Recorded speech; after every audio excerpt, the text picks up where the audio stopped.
أعوذ بالله من الشيطان الرجيم. بسم الله الرحمن الرحيم. السلام عليكم ورحمة الله وبركاته. السلام عليكم ورحمة الله وبركاته.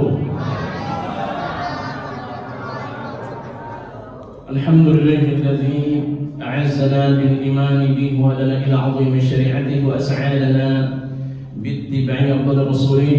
نشهد أن لا إله إلا الله وحده لا شريك له في الألوهية والربوبية والملكية والصفات وأسمائه، ونشهد أن محمدا عبده ورسوله. اللهم صل وسلم وكرم على هذا النبي الكريم يعني ابن المصطفى الكريم محمد صلى الله عليه وسلم. السلام عليك يا سيدي أبيك يا رسول الله. اللهم رضنا بالله ربا وبالإسلام دينا بمحمد النبي ورسولا وبالقرآن حكما وإماما وبالكعبة قبلة وبالمؤمنين إخوانا.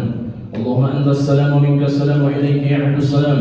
فحين ربنا بالسلام ختمت النبي والسلام تبارك ربنا وتعاليت يا ذا الجلال والإكرام. Yang sama-sama kita hormati dan kita muliakan pengurus Masjid Nurul Huda beserta unsur Pak RW, Pak RT, ahli ulama, camat, pada tokoh masyarakat, kemudian jemaah Masjid Nurul Huda beserta adik-adik kita yang alhamdulillah pada kesempatan malam hari ini hadir mendengarkan kajian kita dan melaksanakan sholat qiyamul lail Ramadan.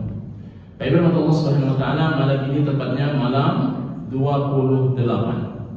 Insyaallah sebentar lagi Ramadan akan meninggalkan kita atau kita sebaliknya yang meninggalkan Ramadan. Baik, Allah Subhanahu wa taala, sudah 28 malam kita bersama di bulan suci Ramadan. Hal yang paling kita inginkan daripada bulan suci Ramadan itu sendiri adalah apa, Pak? Yang paling kita inginkan dari bulan Ramadan itu ampunan Allah. Karena merujuk ke hadis Nabi, syaqi 'abdun adraka Ramadan fansalakha min wa lam yughfar lah. Celaka orang yang bertemu dengan bulan suci Ramadan, berlalu begitu saja, dia tidak memperoleh ampunan.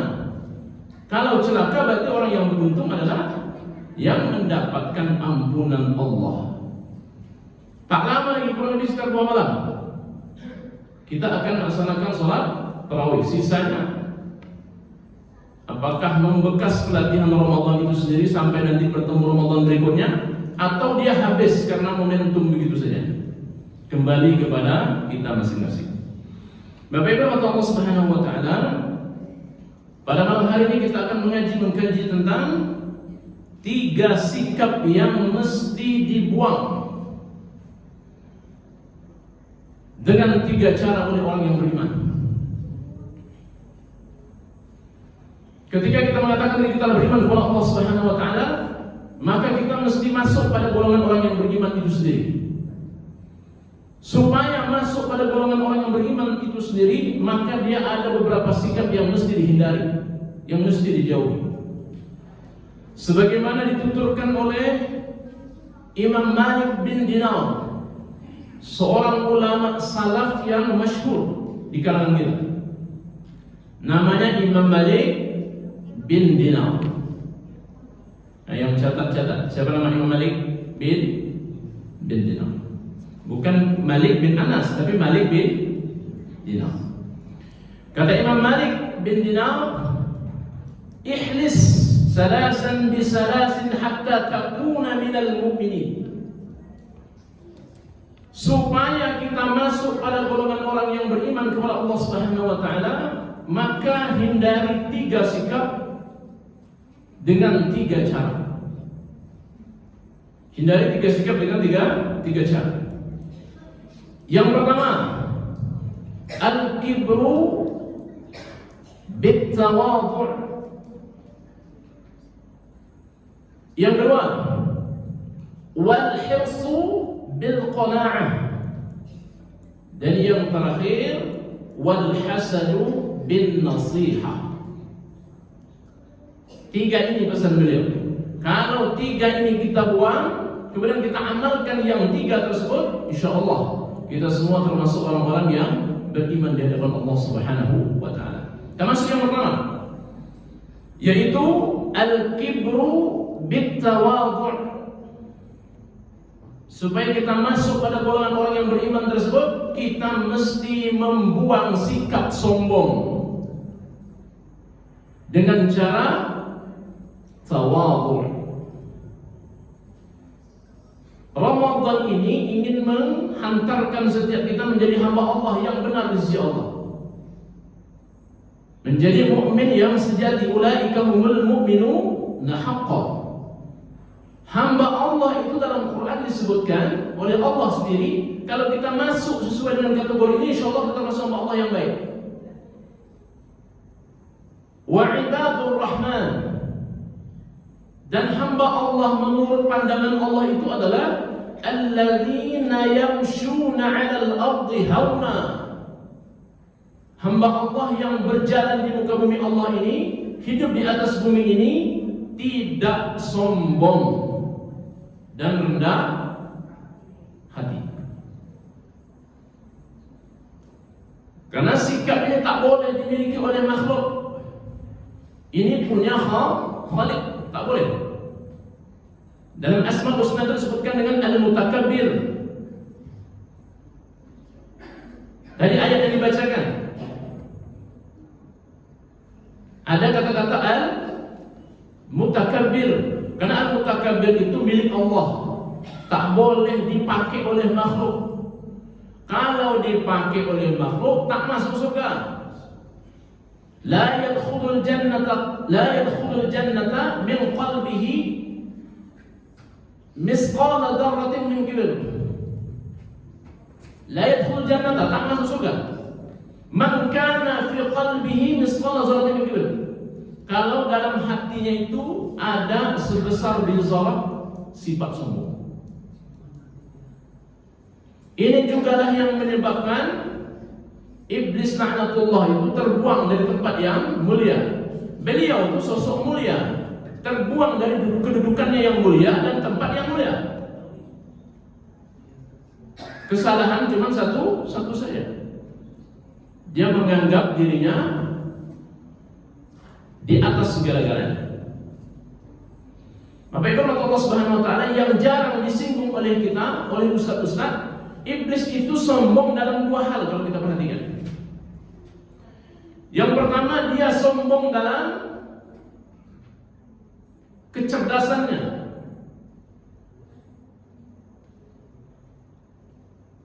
Dia sombong dalam intelektualitasnya. Yang kedua, dia sombong dalam spiritualitasnya. Mana bukti dia sombong terhadap kemampuan dirinya, kecerdasan dirinya? Ayat Quran mengatakan, ana khairun min. Saya ini lebih baik dari Nabi Adam. Kalau dia mengatakannya dari baik, berarti dia sudah mengkaji bahwa dirinya itu memang baik. Dari segi masa kerja, siapa yang paling berpengalaman? Azazil. Pangkat, golongan, jabatan, mau 4F itu, ya. Performance, kinerjanya yang terbaik. Karena terbaik itulah diangkat menjadi pemimpin dari para malaikat. Saya yang paling baik dari Nabi Adam, tak salah juga. Logikanya itu dipakai oleh dia. Karena logika itu penuh pada pikiran dia, menutupi hati nuraninya, sehingga instruksi Allah itu dia abaikan. Dan Iblis laknatullah alaihi ini melakukan analisis komparatif. Mana analisis komparatifnya? Di ayat itu juga disebutkan, ana khairun min. Nah itu dia, khalaqtani min nar wa khalaqtahu min tin. Itu analisis komparatifnya. Sehingga dia mengatakan logika saya lah yang memang paling baik. Saya dari api kok, Nabi Adam dari tanah. Di mana-mana api itu lebih baik, menyala dia. Ya. Itu logika dia. Kecerdasannya, logika itu kemudian terlupakan oleh dia bahwa yang menginstruksikan itu adalah Allah Azza wa Jalla. Kemudian berikutnya, logikanya itu juga mengalahkan nuraninya. Yang kemudian dia mengatakan kepada Allah, kalau begitu ya sudah, tak diakuinya kesalahannya. Justru dia minta kepada Allah, qala rabbi, berkata Iblis kepada Allah, wahai Tuhanku, Fa'anzirni ila yaumi yub'atsun. Tangguhkan, panjangkan umurku sampai hari kiamat. Iblis dialog sama siapa, Pak? Sama Allah. Kalau cerita masalah iman-iman, justru yang kalau dalam pandangan kita, iman yang paling baik itu iblis mungkin, karena dia telah mendapat amanah yang baik dari Allah, kemudian berdialog dengan Allah.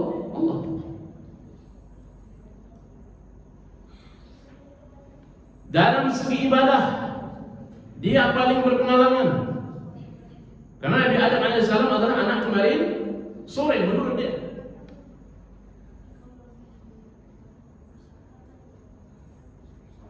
Nah ini dia, sikap sifat seperti ini dibuang, dihindari. Dengan cara apa Ustaz? Dengan tawadhu, dengan senantiasa merendahkan hati, bukan merendahkan diri, merendahkan hati. Kita di mata Allah sama semua, inna akramakum indallahi atqakum. Nah tawadhu inilah yang menyelamatkan kita, yang menenteramkan kita, yang mendamaikan kita. Ini yang pertama. Yang kedua, wal hilsu bil qana'ah. Tamak dihindari dengan cara qana'ah. Apa makna tamak ini? Tamak kalau bahasa Arabnya, bahasa kitanya tamak. Muhammad Toha, Muhammad Taha kalau kita di sini. Apa makna atau apa terjemahan tamak ini?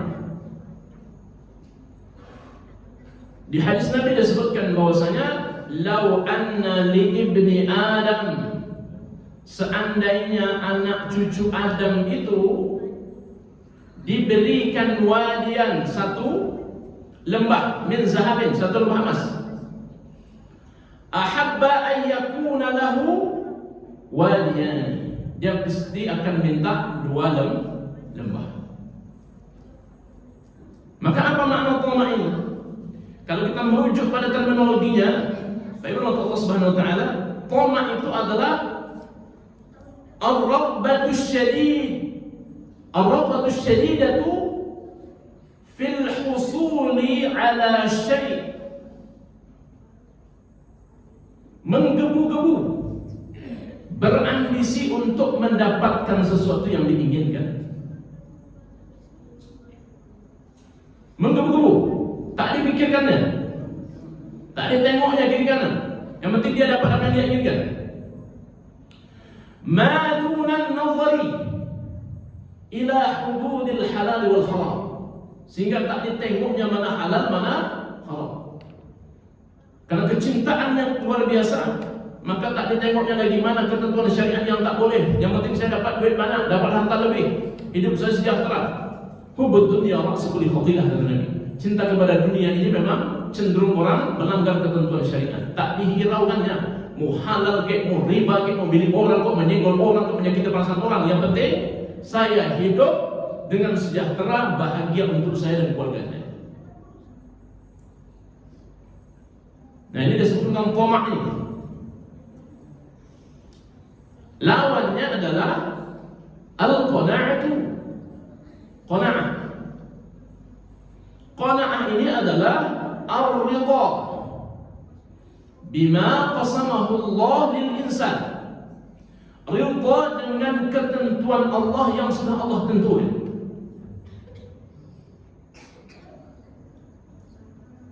Dan tidak berambisi ila ma fi aidin nas, terhadap apa yang orang lain miliki. Bahasa sederhananya, dia merasa cukup dengan apa yang sudah Allah berikan dan tak pernah merasa curiga, tak pernah merasa sakit hati terhadap apa yang dimiliki oleh orang lain. Sifat ini dari dulu sampai sekarang tak hilang-hilang, Bapak Ibu Allah Subhanahu wa taala. Mana akan hilang? Apa sifat Ustaz? S M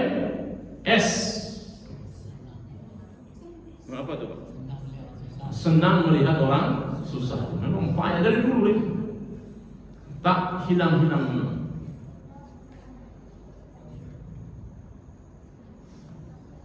Maka tamak Bapak Ibu Allah Subhanahu wa taala ini harus dilumpuhkan, dihindarkan dengan qanaah. Senantiasa mensyukuri apa yang Allah berikan terhadap kita. Wajmi'il ya'sa mimma fi aidin nas. Ojo bandingke dengan hidup orang lain. Mulai muncul masalah itu kalau sudah mulai membanding. Wa mahtanamtu bima taqaffalallahu li. Aku tidak pernah khawatir terhadap apa yang sudah Allah tentukan terhadapku. Inilah yang menyebabkan Nabi Ibrahim mendapatkan gelar Khalilullah. Wa mahtamamtu bima taqaffalallahu li. Dia tidak pernah khawatir terhadap apa yang Allah tentukan terhadapnya. Qad aflaha man hudiya ila Islam. Kita semuanya beruntung Bapak Ibu Allah Subhanahu wa taala. Orang yang diberi petunjuk atas nama Islam. Kita mengamalkan Islamnya.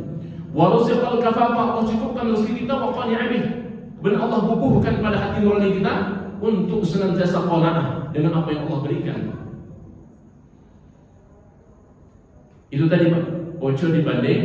Nah, itu dia. Ini yang ke-6. Yang berapa Bu? Yang kedua. Yang ketiga, wal hasadatu atau wal hasad. Wal hasad bin nasihah. Hasad itu mesti dikikis dengan nasihat. Macam mana caranya Ustaz? Nah, kita coba jelaskan. Hasad itu Bapak Ibu Allah Subhanahu wa taala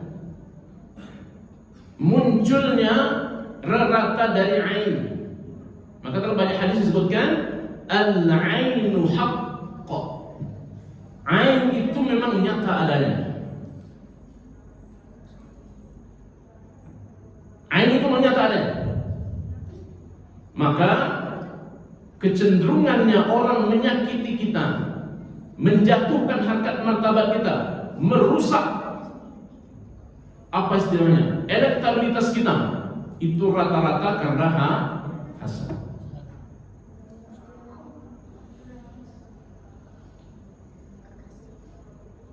Minta berdoa kepada Allah dan Rasulullah. Fa innal aina haqq. Karena sesungguhnya ain itu memang nyata ada. Maka jangan sesekali kita menengok-nengokkan apa yang kita miliki. Ibu yang baru ganti mobil, jangan tiap menit klakson. Biasa saja. Jangan update status itu melebihi dari kadarnya. Cukup satu aja. Ini rapat statusnya, penuh dengan satu momen. Bukber bareng ini. Senggol dong. Nah, ini yang senggolnya ini yang kacaunya. Kalau syiar itu biasanya satu saja, tapi kalau sudah lebih dari satu, kecenderungannya biasanya ingin diminta ditengok-tengok oleh orang. Kan syiar ya Ustaz, tahadus bin ni'mah. Iya, tahadus bin ni'mah itu tidak lebay. Nah, kitanya lebay. Apa yang baru dibeli dinaikkan ke statusnya. Tentu kawan yang sebelah nih menggelegak dadanya. Ketika dadanya menggelegak, ditengoknya suaminya apa kerjanya. Ketika dia tahu suaminya kerja di mana, dicari informasinya. Ternyata teman dia sekantor dengan suaminya. Tinggi pula temannya, tak macam begitu gak hidupnya. Dicungkilnya, terperiksa. Ya, terperiksa gara-gara itu. Maka Rasulullah mengatakan al-ainu haqq. Ain itu memang ada nyatanya. Yang tidak show up saja, yang tidak menunjukkan kena, apalagi yang menunjukkan.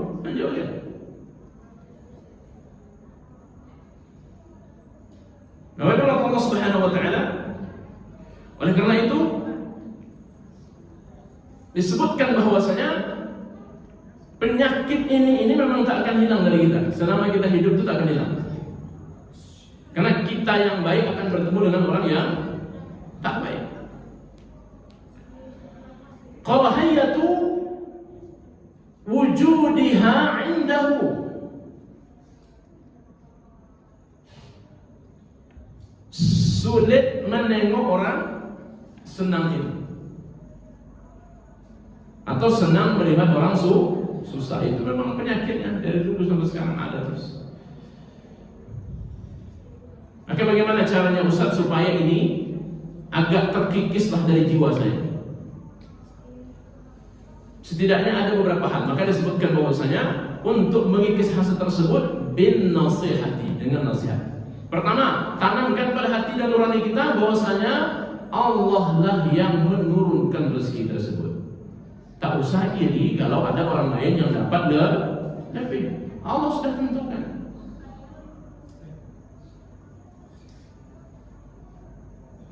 Allah yang menentukan si fulan ini, si fulan itu, si fulanah ini, si fulanah ini. Allah menentukan. Yang kedua, garis kehidupan seseorang itu berbeda-beda. Inna Allah balighu amri qad ja'ala Allah likulli syai'in qadra. Berbeda-beda. Ada yang Allah kasih lebih, ada yang Allah kasih biasa saja. Supaya memang beragam kehidupan itu. Kalau semua kaya, siapa yang miskin? Penting kita mencari takjil itu, nggak ada yang jualan.